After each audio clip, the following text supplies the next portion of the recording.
pretty sure it's on, so I'm just gonna go. Hi, I'm Seamless, and today is Saturday, which means it's time for a weekly live stream, which I haven't done in a very long time, but now I'm back. And today is a very special one, because I have with us today Steve Duda, who has most recently made Serum, which we're looking at right now on the screen. Hello, say hi, Steve. Hello, how are you? I'm very good. Okay, so right off, what is Serum? Serum's a software synthesizer. It's a sort of wavetable-based synthesizer that I started. Well, I made a prototype of it about 10 years ago, and then I started coding it, recoding it on the Mothership tour when I was DJing after parties with Skrillex in 2011. Wow. And then I kind of got bit by the bug. I really wanted to make it great, so I spent the last 3 years pretty much full-time just working on it. So it's kind of tried to build my dream synth. As you know, working on records and making tracks and all that for years, I always felt like I never quite had that synth that really just was the synth that I wanted. So I kind of ignored what maybe other people would say or want and just made the thing I wanted to make, which is also kind of funny enough what I usually suggest to people when they're doing music is don't think about what other people want, just do what you want. And so that was Serum. Basically toiled and toiled on it. Got a lot of stuff in there that I think's unique, but at the same time, it can kind of cover a lot of the traditional bases for synthesis as well. That's definitely been my experience. For those who don't know who are watching, I beta tested a bit of Serum, and I also have some content in here that are that I designed as well. And just what really strikes me about Serum when I use it is that it is a combination of a lot of really good ideas that I've seen in other software, but sort of brought to the peak of sort of the concept that it could be. Like the concept of whenever anyone says wavetable synth, the first thing anyone's going to think of is Native Instruments Massive, because that's pretty much. I mean, I'm sure there have been other wavetable synths, but that's like the most popular and the one that honestly the only one that I know of with any certainty. Sure. Yeah. I mean, there's been to me the classic wavetable synth was the Waldorf microwave, and funny enough, of course, that wasn't the first wavetable synth either. Of course, it being hardware based, not many people are younger people at least are terribly familiar with that. I have no idea what it is. But yeah, Massive obviously is sort of the flagship wavetable synth, especially in sort of electronic dance music and all of that. It's become sort of a bread and butter de facto standard. And when making Serum, of course, I'm aware of Massive's existence, but my thinking was never to try to compete with it. It wasn't sort of like, oh, let me make something that competes head-to-head with Massive. Sort of au contraire, really, I was trying to make something that's okay, people own Massive already. I'm going to just assume that. Let me make something that would complement it nicely so they can use Massive for Massive-y stuff, and here's something new that they can kind of explore and do new things with. Okay, that's definitely a noble goal. So, before we start taking questions from the chat, which, by the way, chat, if you haven't been asking questions, you can ask questions, and I will read them, and if they're interesting, I'll ask them. Sort of like when you were designing this, like, and I mean, you basically said you were designing the synth that you wanted to use in your own kind of work. What do you think that this synth does that was missing from other synths from your own experience? Part of it is the whole package, which is kind of a bad answer, so I'll skip that. But part of it really is a workflow that allows me to get a sound from start to finish, so to speak, from sort of scratch, to be able to build up a sound from scratch in a rapid environment. For instance, you're an FL user, and I used to use FL religiously. One of the things that I always loved about FL, and that made me really convert over to it, from old Logic 4 or whatever it was the ability to just get an idea down fast. And so Serum to me is a similar paradigm in the sense of let's make something here where I can get a synth sound down fast. So it's gives you a bunch of different tools at your disposal to be able to sort of have an idea for a sound and make it happen, hopefully without too much guesswork. So what does that entail? And so for me, part of what that entailed was being very visual about the whole thing so that you can see an envelope's response. So as you hit a note, you can see the envelope play back. You can see the similarly with the LFOs, and And the modulation amounts there, you see the little blip that's moving around on that level. So you can actually see how the level knob is being affected without having to really just use your ears. So it just gives you an extra yardstick, or an extra sort of feedback to let you know what you're doing. And so that was part of the idea, is really just the visual nature, having a layout that's hopefully ergonomic, hopefully easy to learn, although that wasn't really my primary thinking, was about how fast can someone learn this. It was much more about let me make something that works the way that I would want it to. And sometimes that's a hit, and sometimes that's a miss when you just trust your own intuition. Hopefully other people, same within music, hopefully there's people out there that resonate and think about things the same way that you do, and so that hopefully it's intuitive to them as well. And so I did get some valuable feedback from people, and my GUI designer Lance Thackeray, he did a awesome job making it just look pretty as well. I couldn't be happier with it. Is very pretty. The look of it. Yeah. So yeah, there was definitely a great amount of time spent on the GUI. Just the graphics code is more code than the actual DSP.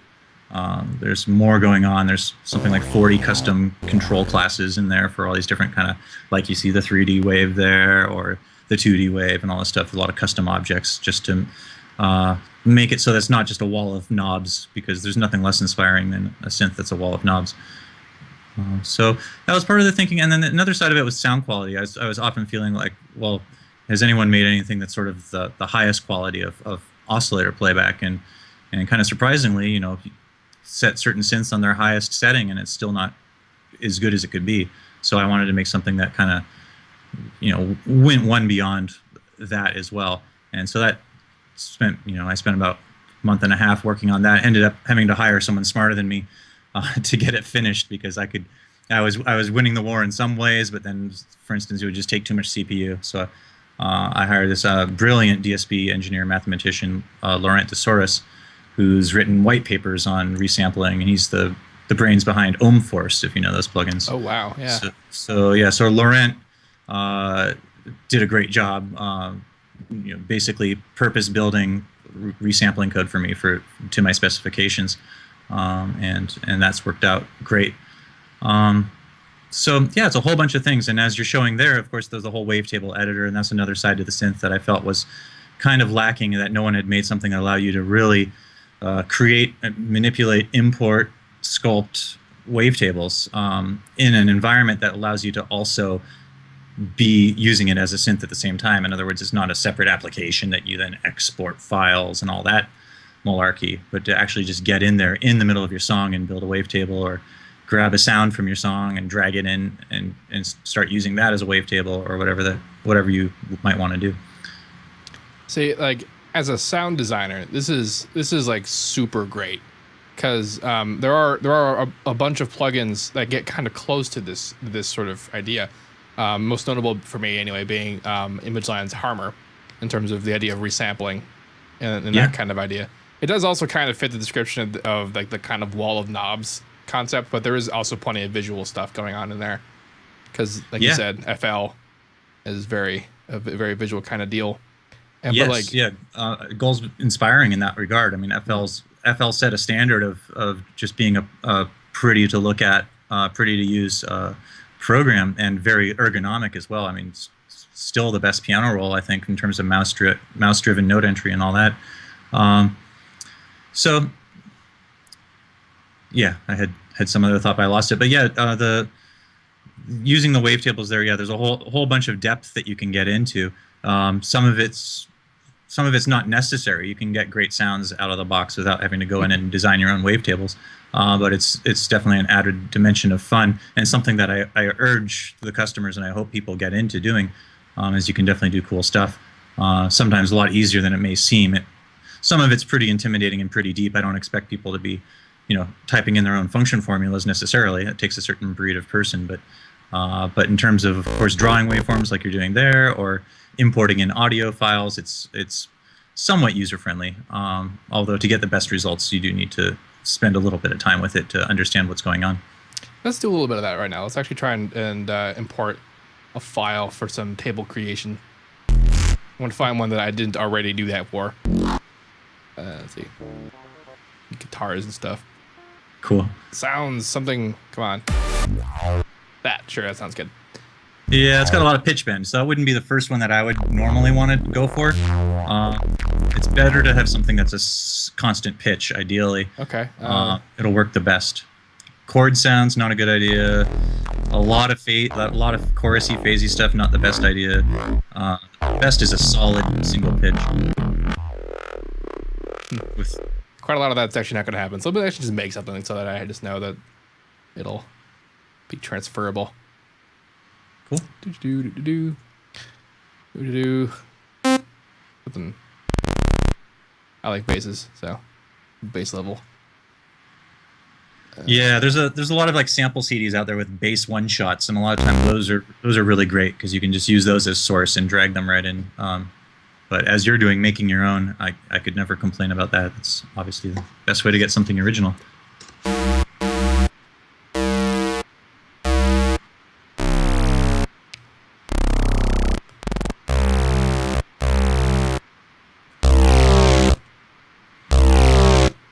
And just to make it more interesting, let's create actual modulation.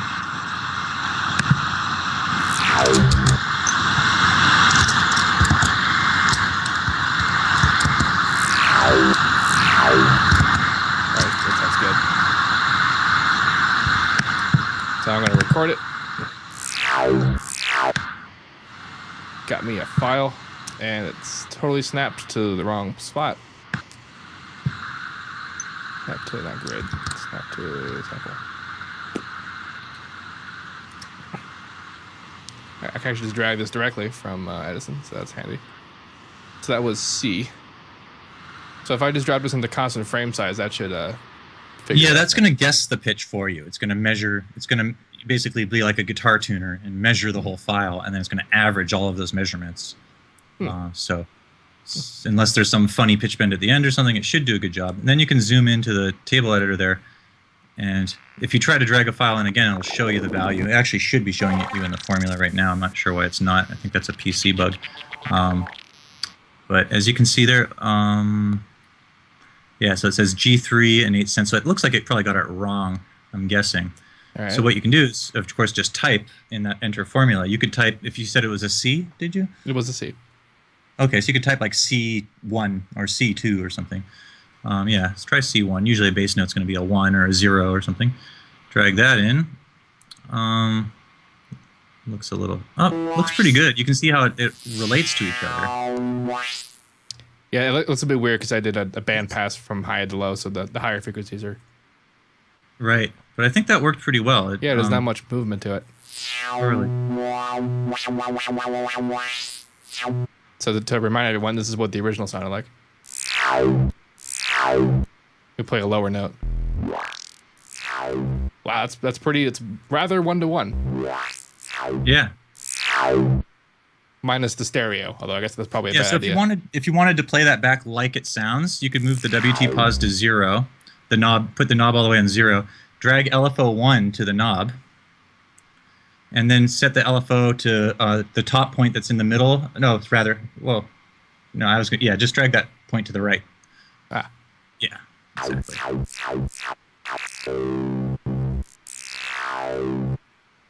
If you want it to happen once, you can click ENV. Nice. We've created a wavetable. Yeah. Now, one thing that was definitely super, just all kinds of just loved, were the warp modes when I was doing stuff in beta. So let's talk about those because those are really, really sweet. Yeah. So now people who are using Massive should be familiar with seeing the bend plus, the bend minus, and the bend plus and minus. Is that literally just exactly what, like the same process? I don't know.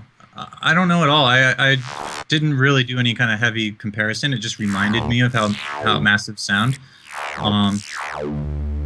Mine goes a little bit further, and it may have a different contour to it, but it's the same idea, which is essentially what you're doing is you can see it's pinching that center point of the waveform. Yes. And of course, it's pinching the ends, and then it's stretching everything in between. So it's sort of like it's really like a self FM. It sounds like it too.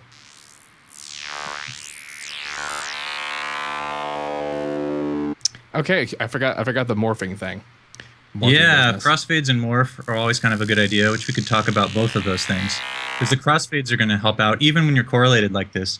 Basically, the way that this wavetable synthesis works is that we have divided that file you loaded into up to 256 different cycles. And in this case, it's 56. We can see the number over there in the lower left. It says we're on 1 out of 56. So that means we've divided that audio file into 56 separate frames. Why 56? Well, that's how long it was. That was what was contained in your source file. So it's divided into 56 segments. But as we play this back, and like when you hit a note on your keyboard and you're playing it back, it's now at the mercy of, unlike a sample that's going to play from start to finish, this is going to be looping whatever segment we're on, whatever one of these 56 wavetable frames we're on will loop back if needed. So it's not auto-advancing through them all. So because of this, we run into playback situations, you could say, that don't naturally happen if it was just one contiguous sample. In other words, what we see in the big waveform there up at the top of the screen is a left side and a right side that don't, when it loops this back, that left and right side may not line up perfectly because of any DC offset or any kind of subharmonic in there. They may be a little offset. So it's good to do some crossfades of the tables. That way, if it does loop back or when it does loop back, it's not going to have a buzz get created at that point where it won't jump quickly. So before I do a morph, I would go to the process menu, and from there you can say X fade or crossfade edges, and 16 samples is enough if you want to just do it. If you have like a pretty buzzy tone, 16 samples is a good like micro fade to use, so that you're just not imparting a too much fading. Traditionally, I'll use the other one though, the X fade grid size. I did use the grid size one when I was making some tones. I would just turn the grid pretty high, and then I would use that to. Yeah, I tend to look at sort of like how much is a half wave cycle. Like you can see that last wave cycle is looks like about 20 or so is about what I would use, but it's often sometimes I'll use the powers of 2. In other words, like 4, 8, 16, 32, or 64. Just that way, the fade is harmonic itself in a sense. It's lining up in a harmonic way with your waveform. So typically I'll use 16 or 32 if I'm just sort of mindlessly crossfading tables together. But again, this X fade step is sort of the first thing I do after importing something, and it's really mostly just to smooth out any unnatural buzzes that would get created by the fact that now these individual tables loop back on themselves.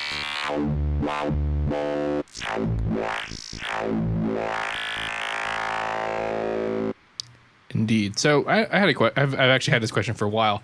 In the morphing bit, when we actually do morph them all together, what's the difference between crossfade and spectral? Right, it's a good question. So the difference between them is crossfade is what it's going to do is if you click on, say, go down to the lower left there and click on the number 1 box, and now look at how that waveform looks. Now click on, say, number 2, which would be the one it would crossfade to. And so notice how the waveforms have changed. Of course, these could be any 2 shapes, but basically what crossfade is going to do is for any given point from left to right, it's going to create in-between tables that have a look that is right between those. In other words, it's fading every sample up and down amplitude-wise to get from point A to point B. So everything's just vertically shifts in a linear fashion. So it's exactly what happens with an audio mix. I mean, this is the same exact idea as mixing 2 audio sources and crossfading them. So, pretty straightforward. So easiest way to think about it is every sample value from left to right is going to linearly move up and down to the next position. But this isn't really taking into account anything that has to do with the quality of the audio that's there, which is why spectral morph can be cooler.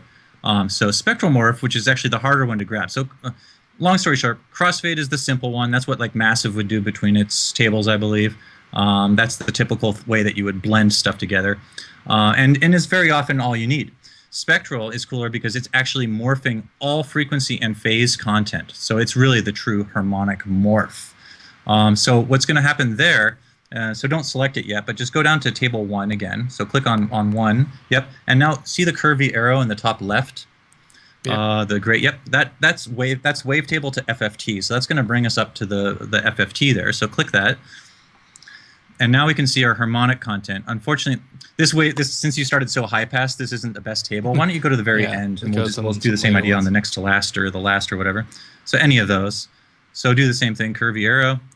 Okay, so now we can see what looks a little bit more like a sawtooth. You can zoom into the default, which I think's, yeah, that's fine, or anything.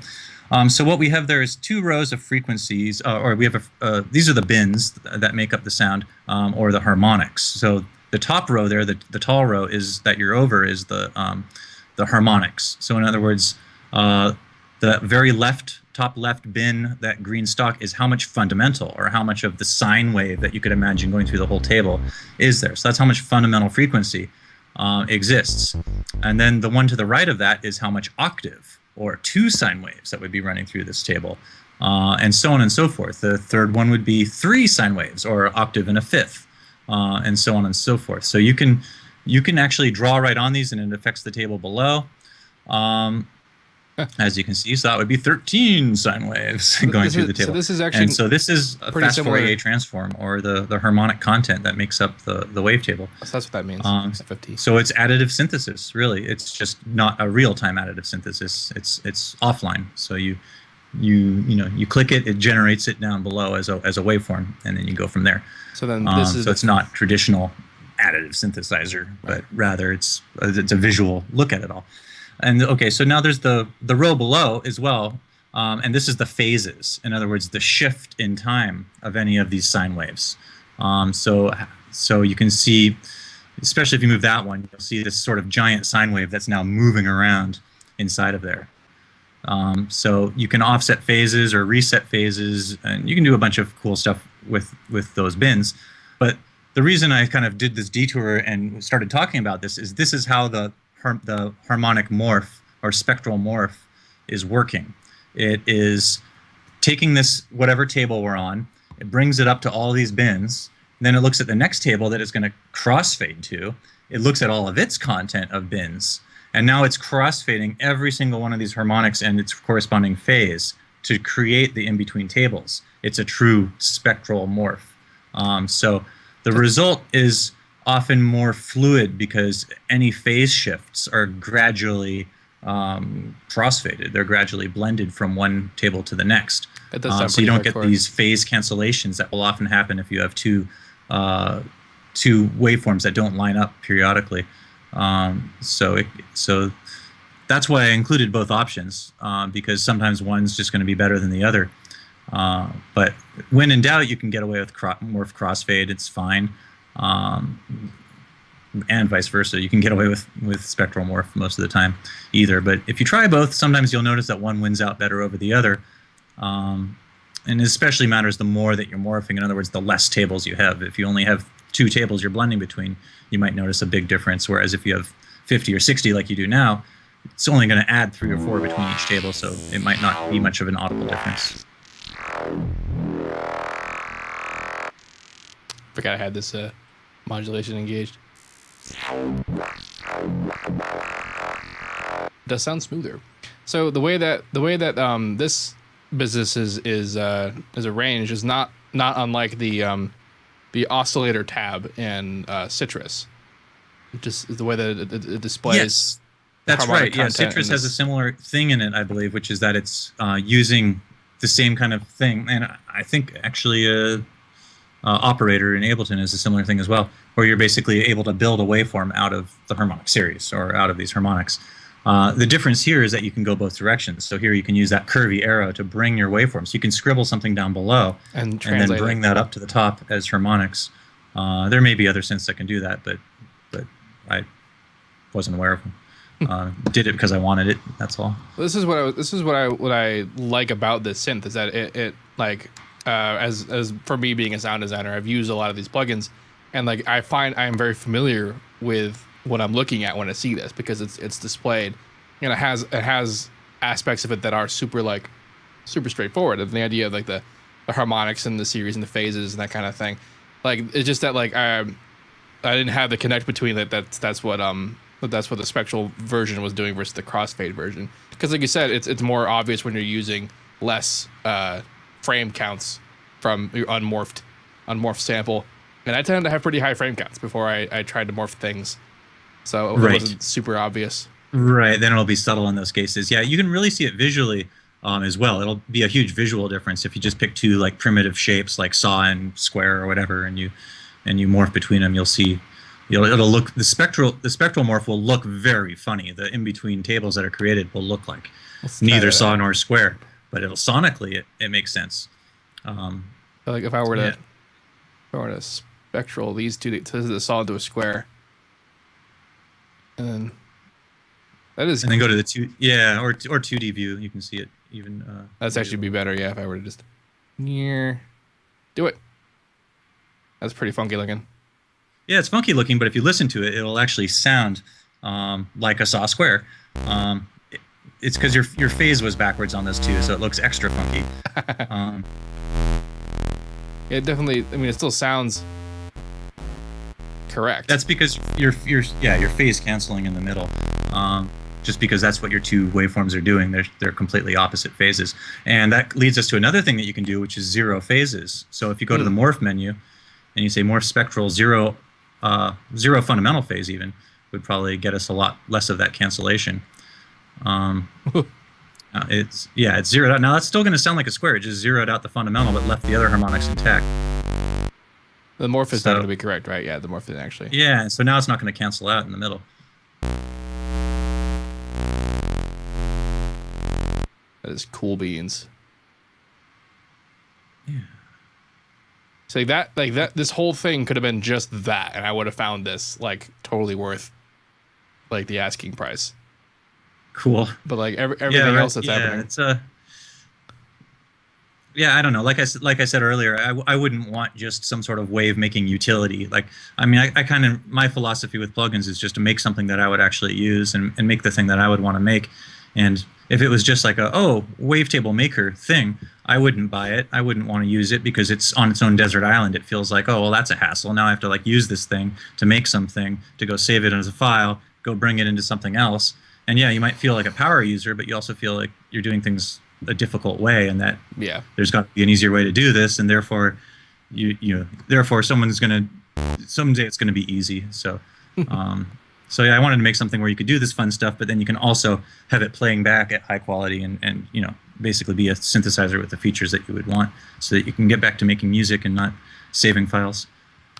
So one thing about making this something that that people would use is that you have the standard kind of like subtractive synthesis setup where you have like your oscillators, you have the filters, and then the really great effects section with all like the standard and pretty innovative feeling things. And one of the innovative feeling things is actually that there's 10 billion filter modes you have going on here, and some of these do some pretty ridiculous things, like like this reverb filter. Yes. What is it doing? Right. Well, put A in there. A little backstory on these. They're also, most of them, I added a couple for Serum, but most of them are LFO tool. Not the original LFO tool, but free update that's on the website. So I added all these filter types, and they've been kicking around. My first plugins when I started getting into plugin design, I licensed some filter code from my friend Andrew Simper, who's probably one of the smartest DSP guys I know, probably the smartest DSP guy I know. Well, him and Laurent could probably have a battle of their own expertise, but Andrew's expertise is really in filter math, and he's got his company Cytomic that made the Glue, which is now part of Ableton, and he's got this filter plugin called the Drop, which is ridiculous when it comes to simulating an analog circuit, because it's really the ultimate at doing that. Anyway, these filters are like kind of his old scratch filters. They were called V-Filter originally. I had put them in my first plugins called Lucifer, and another plugin I made called V-Minion. And essentially, these are just like 2.0 versions of those. I've just cleaned up the code as I've learned more and more. I've improved the resolution of them. This specific reverb algorithm in here is based off of the Freeverb algorithm. It's basically all-pass filters, comb filters in a feedback network. So you're just getting a bunch of filtering that's got a lot of phase shifting going on, would be the simplest way of thinking about it, and with the resonances ends up being kind of reverb-ish. It's a little tanky. It's a little like being in a grain silo or something, but the fact that you can use it like a synth filter makes it its own thing. And one of my sound designers is like really freaked out over it when he saw it. He's like, that's going to be its thing. People are going to gravitate towards your synth just for this reverb filter, which I thought was interesting. But then when I saw you start using it, I was like, oh, it's happening. So Yeah, it was like prophecy. So it is cool. I mean, it's uncommon powerful. that you get that kind of ability. That you can key track with it, and it actually tracks frequency based on your note. You can obviously modulate it and do that kind of stuff. I've tried to make it work well. And actually, just in the last beta in the release build, I've upped the resolution, the frequency resolution of this by 64 times. So with no CPU hits. So it's got 64 times. It's basically got 64 notes between every note on the keyboard. It's got a lot more frequency resolution, and so you can really get a smoother automation if you're automating it slowly and stuff. That is going to be a really big kind of thing. And like you have the one filter in here, but then you have this other filter in the effects chain, which is just another one. It just has. That's right. It's just yet another, because if as you know, if you start distorting a sound with distortion or something, sometimes you want to start taming it back, and so you're going to want to filter after your distortion. And then of course there's the EQ, and the EQ has a low pass on it, but you don't necessarily want to use your EQ just for a low pass. So anyway, as I was building the effects module, I figured, well, why not just have another filter module as well? So you've got that, and the filter module, as you saw on the main page, you can use for other things as well. You can use it for that reverb. You can use it for downsampling, bit reduction kind of stuff with sample and hold. That's downsampling and bit reduction. The cutoff there controls sample rate. The resonance controls bits. That's pretty interesting. See, Another neat thing is the pan knob is not just like a volume panning kind of control. It's an actual cutoff offset for the left and right channels. So if you turn that, you're going to get a different sample rate offset for your left and right speakers. That's pretty crazy. You can't. I know that you can't hear that because the Skype only transmits in mono, but everyone else can. So that's pretty good. Oh, cool. Nice. Obviously, you know what it sounds like because you made it. That's right. I was wondering why I wasn't hearing it. So good that it's that. I liked this panning feature when I was screwing around with it with the other types as well. I was also particularly enjoying like the comb filter modes, which are those are great, especially to get those. You can get those Daft Punky kind of synths and stuff like that.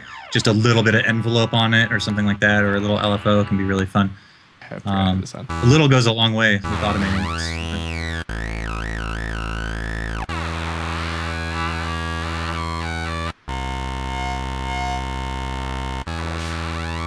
Now, like you had said way in the beginning about the idea of the visual aspect of it, I really do like having the visual, like looking at what the filter is doing. And I also like that you have the phase mode on there, which it's cute. Yeah, it's cute. It's the same idea as those phase bins on the waveform editor. In fact, it's very similar. It's using the same kind of math under the hood. But this time we're seeing a frequency based plot as opposed to harmonics. So we're seeing basically 0 hertz to 22 kilohertz on that graph. So you're seeing goes a little above what you hear and a little below what you hear, but nonetheless, that's what you're looking at there. It is for the best. Cool. In addition, no, sorry. I almost didn't include that phases thing because it's kind of like, when would you need to use that? And there's not really much of a time you'd need to, but it's kind of cute. It's educational. You can see educational. Like, you could look at the Moog style filter versus the standard, and you could say, oh, look at that, different phase response or whatever. But whether or not that's going to make a better song or whatever, obviously probably not. But it's cute. It's eye candy more than anything is how I see it. I used it at one point to explain to someone what minimum phase meant in reference to like EQs, because they want to know what like linear phase is. I'm like, actually, I have a thing I can show you now. I can like do a low pass and show you what the phase looks like what the thing is doing in order to accomplish it. And they're just like, oh, they get it. Yeah, cool, nice. So you've made a functional teaching tool. Yeah, funny. I'm trying to figure if no one's really done something better. There was a plugin called Filter Designer, but that wouldn't really let you use like a plugin as an insert. There's probably something out there that lets you plot phase response, but I'm a little ignorant to it if there is one. That'd be incredibly hardcore. I think there's some VST plugin analyzer, like a mini host, that might do that. I've never bothered done that because I just kind of roll my own, as you can see. I think I have seen someone had some kind of analyzer with their, because I looked up what minimum phase meant when the first time I heard that, and so there was a video of some guy like demonstrating various filters and like how like the phase response. It was like it was some analyzer plugin, so I know that there is some. Right. I just don't know what it is. I just see everyone's complaining in the chat there. There's a problem with my freeware page. I don't know if my message appeared there. You have to add index.html to my freeware page right now because we moved servers and Apache misconfiguration there. Put that link in the Skype chat because you deleted it, but I can post it. I'm the broadcaster. There it is. There you go. That's the one that works. Okay. We'll get that back online soon. Boink. Index.html, very good. Yeah, you're better off downloading them from my site, even though it costs me a few pennies every time someone downloads it. I'd rather you download it from my site because you'll get the latest version, and you won't get any virus or anything like that. So definitely recommend getting the freeware straight from my site. I do update them from time to time. So I've done some bug fixes for Cubase and stuff like that not too long ago for DJM filter and dimension expander and stuff. So some 64-bit fix, I believe, as well. So. A dimension expander plugin is particularly popular. Yeah, it's cool. I didn't really expect that. It was just a Funk Agenda, who's a friend of mine here in LA, and anyway, yeah, he was asking me if it was possible to make it, and I just sort of peeked around at some Reactor module and stumbled across the source to it, which wasn't even Native Instruments. It was like some third-party guy. That's hilarious. And so I was like, oh, there it is. It's kind of hiding in plain sight. So.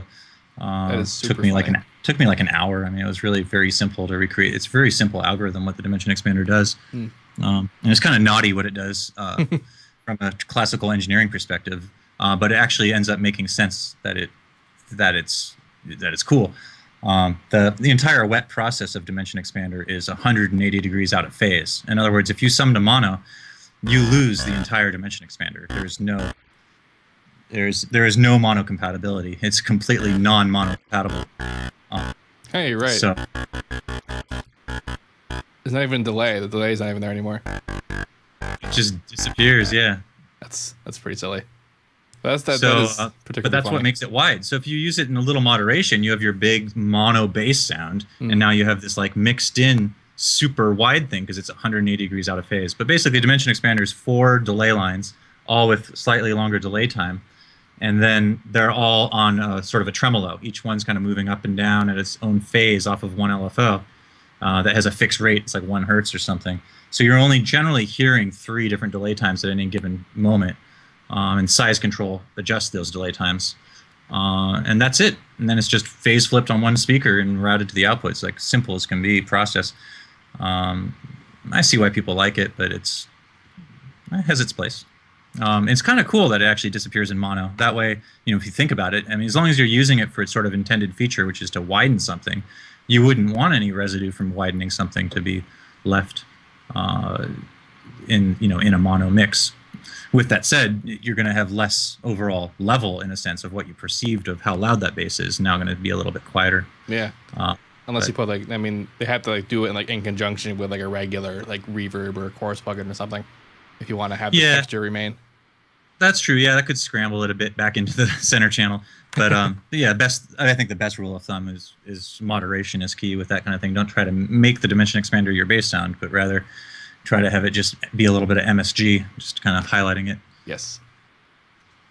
So someone in the chat a second ago asked sort of a very broad question, but the question was, what is a thing that we should know about Serum that is not obvious? Oh, that is not obvious. I mean, it depends. It's hard for me to completely guess what obvious is. One thing that some people missed is how easy it is, which we already showed, just how easy it is to bring in your own sounds as wavetables. Some people have thought that what you see in that menu is all you get, but you can, as you showed, just drag in a single sample one-shot audio file and have it break it apart into a wavetable for you. So. Once you know that, it's obvious, or if you read the marketing blurb, that might be obvious. Yeah. Other things that, again, similarly, the marketing blurb talks about it, but the quality of the oscillator playback is something that, especially when you're not using the warp modes, because warp modes are going to be mangling audio to begin with. But when you're not using warp modes, the audio, just the raw oscillator playback quality is kind of second to none. Is what I would say. There might be some kind of on its level, but I don't. But it's basically the aliasing is so far down there that you wouldn't it's at 24-bit kind of resolution. It's basically doesn't exist as far as your ear is concerned. There's, in terms of other stuff that they should know that's not obvious, that you can modulate almost any knob by just dragging to it. So the effects, for instance, you can drag controls to the effects. There's just a lot of tricks. I wouldn't say there's too much that I would say is essential to know, but there's a lot that you can do that's just a lot of like cool tricks. One such trick would be you could just init preset. Maybe it might be easy, unless you don't want to lose that. You can go to effects to like say flanger or phaser, one of those, and just use one for now. And then, okay, so phaser, turn the rate to 0. So this is sort of a unique thing that you can't always do with like a phaser effect. So if rate's at 0, which is nice to be able to do that even if you just want a static tone of that phaser equality. But what you can do now is you can automate the depth with an LFO. So this allows us to draw our own shape. So we could now draw whatever we want for the phaser shape, essentially. Yeah, that's right. You were telling me about this because one of the hyper and also some other similar effect, I think on the main page, has this retrigger option where it'll reset whatever the whatever's doing when you hit a note, which is nice. And I had requested that you make that for the phaser, and then you said, oh, actually, you can just turn the rate off and then do it with an LFO, and then you can do that with the LFO. You can set the trigger to LFO, so it'll restart every note and be the same thing every time. Yeah, exactly. Yes, you can do it that way. Another thing that's kind of has come up a few times that I might as well mention is back on the main. You can disable that phaser if you want. It's okay. The one thing that's come up a few times, people have said, how do I set this to retrig? Because in terms of the oscillator's phase, because in massive, there's this thing that's retrig where it's going to start the playback of the saw or whatever waveform we have in the same spot every time. And there's not a retrig button in Serum. It actually works in reverse. So in other words, you can see that rand knob, and it defaults to 100%. If you turn that to 0, that means every time we're going to start in the same spot. The phase knob controls what that spot is. So that's where do we start playback when I hit a key.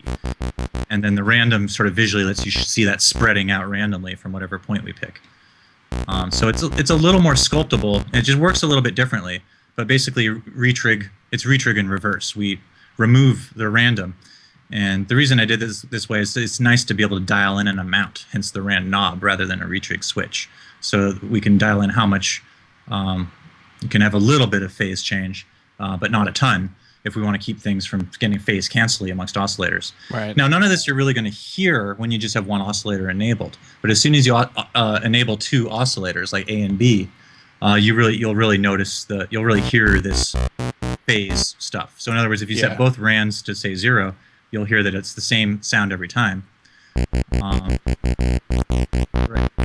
Right. And now if you turn up one rand, you'll notice it sounds different every note.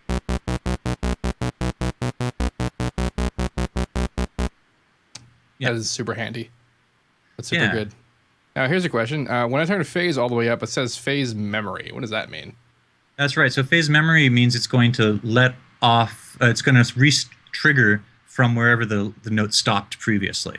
Oh. So if you have like a bass line or something, it sort of mimics a free-running oscillator in a sense. It's going to continue the phase. That way every note's going to sound different, but it's based on the last note. And where this really is sort of audible is if your notes are really close to each other, like you're penciling in perfect 16ths on the grid.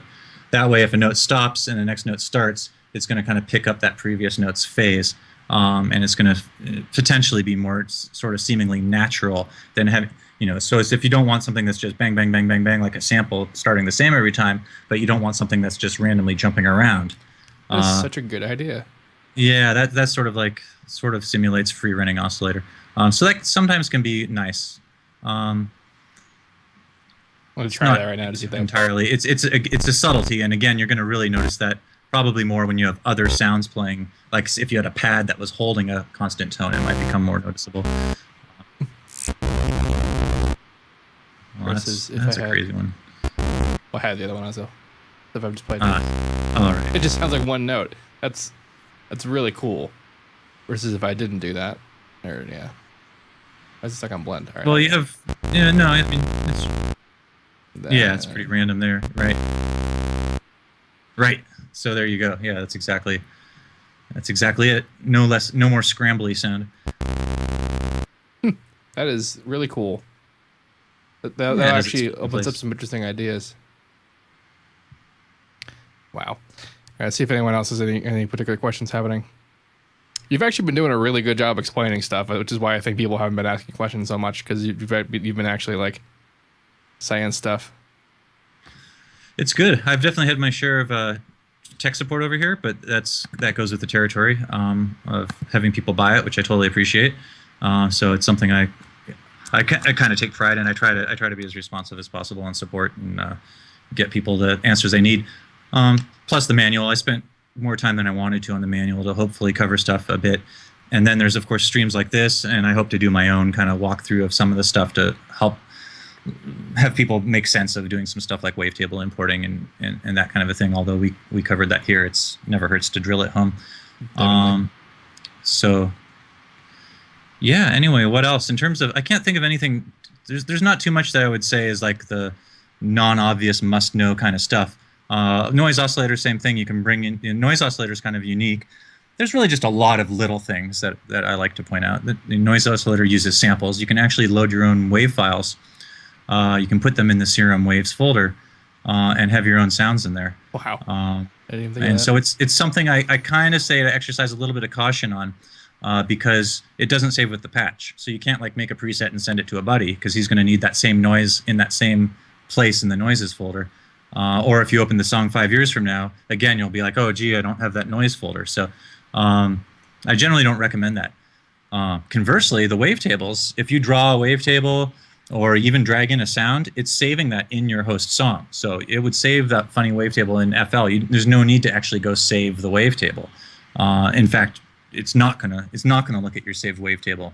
It only shortcuts that if it's a factory table. So there's a special like tag inside the wave header that says, oh, I'm a factory table, and then it doesn't embed it. But the whole reason I did that is so that people could share presets, or if they're collaborating on a song, they don't have to worry about having the same wavetable in the same place on the hard disk. So that's kind of a nice bonus feature, is that it's just prevents you from having to like do file management. Essentially, it saves it all for you.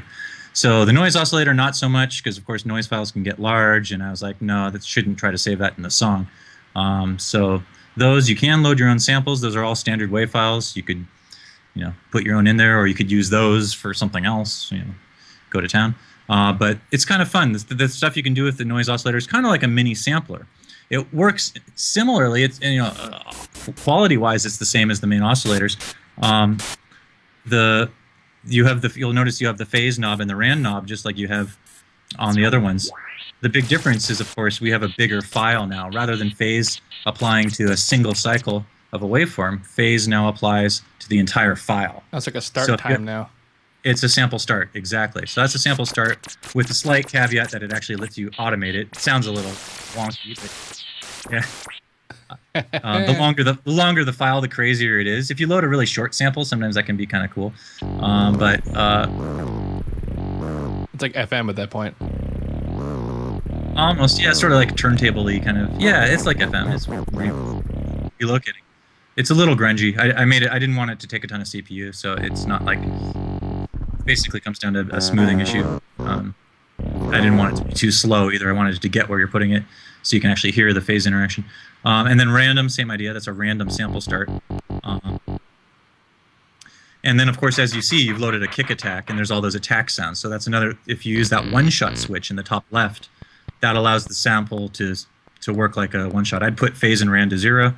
Yep. And now we've got a kick. You can key track or not with the pitch tracking. But nice, obviously, if you're making kick drums to be able to do that. But it's also nice for just having a little extra percussive bite or something to Yeah. a synth sound. So I have some like attacks misc that are a little more useful for that. There's some like I don't know. There's my kitchen lids and stuff like that in there, glass lid and all that. Those can be kind of cool for I don't know, making marimbas or whatever you might want to do. Just an extra layer, and that's something you can key track probably.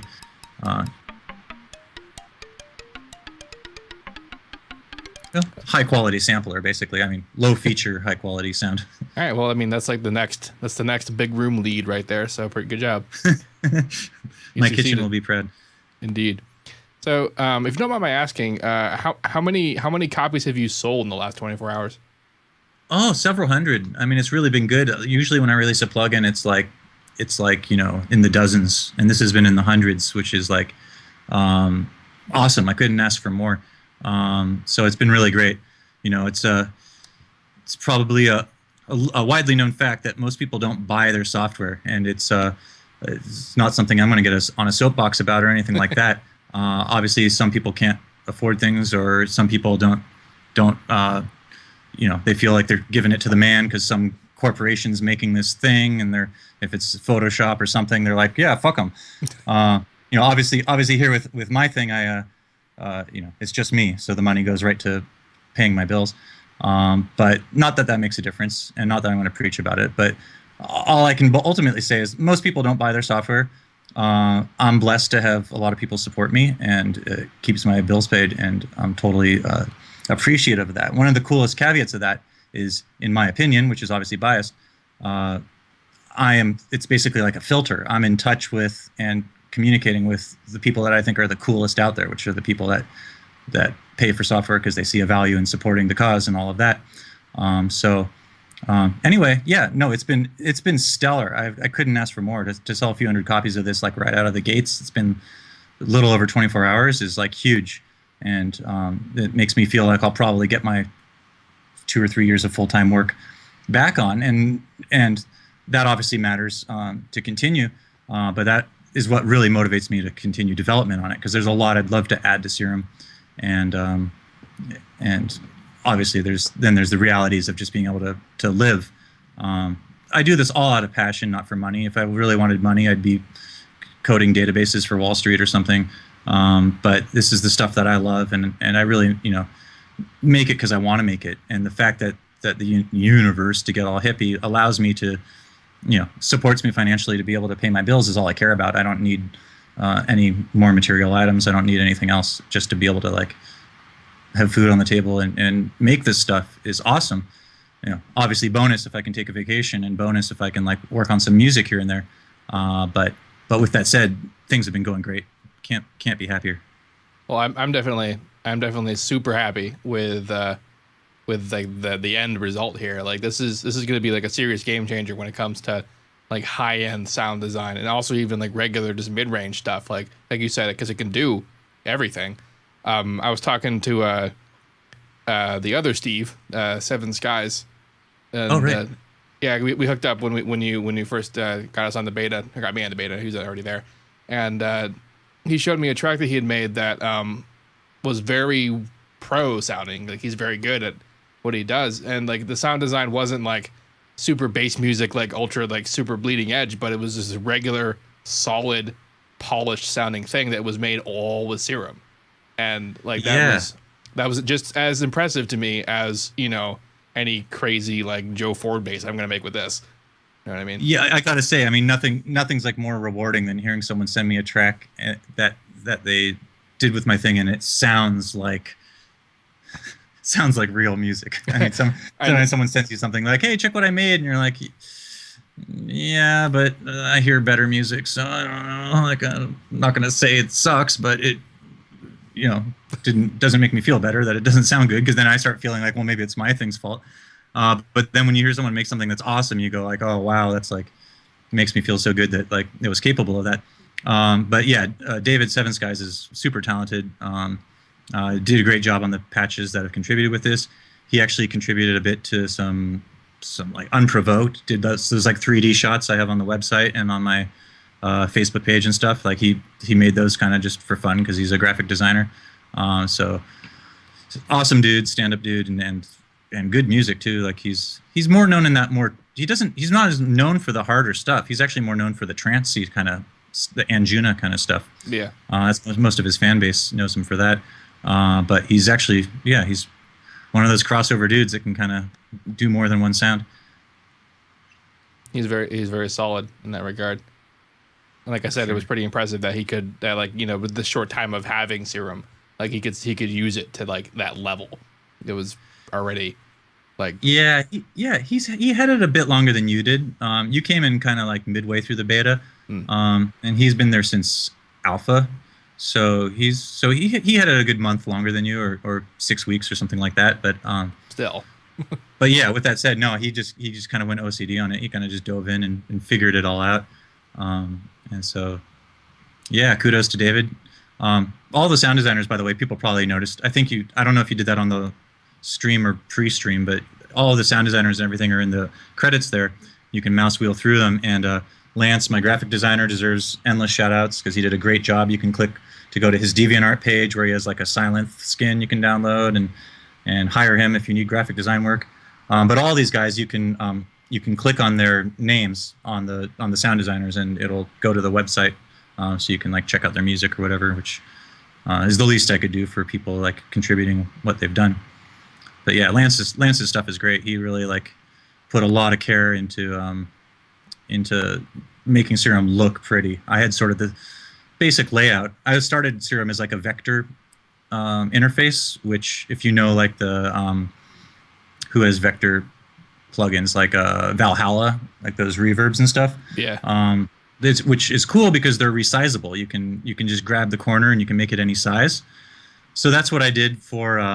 That's why I was starting Serum, but it was looking like Valhalla. It was looking like very primitive shapes. Yeah, and then I was like, you know what? I'd rather this look nice than be like stretch me around to a different size. So then got Lance on board and he started doing the bitmaps.